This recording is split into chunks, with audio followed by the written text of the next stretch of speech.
একটা ছোট গ্রামে এক গরিব কাঠুরে থাকতো। সে প্রতিদিন জঙ্গলে গিয়ে কাঠ কাটতো। কাঠ বিক্রি করেই সে তার সংসার চালাত। কাঠ কিনবে? হ্যাঁ, এটা দাও। ভালো কাঠ নাও। ধন্যবাদ।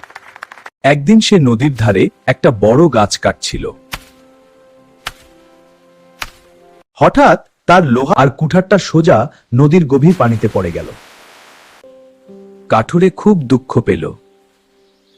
সে নদীর ধারে বসে কাঁদতে লাগলো।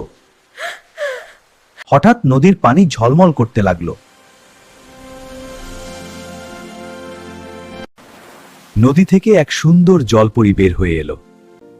কাঠুরে, তুমি কেন কাঁদছো? আমার কুঠার নদীতে পড়ে গেছে। জলপরী নদীর ভিতরে ডুব দিল। সে সোনার কুঠার নিয়ে ফিরে এলো।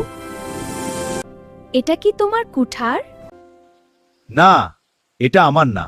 তারপর জলপরী রূপার কুঠার নিয়ে এলো। না, এটাও আমার না।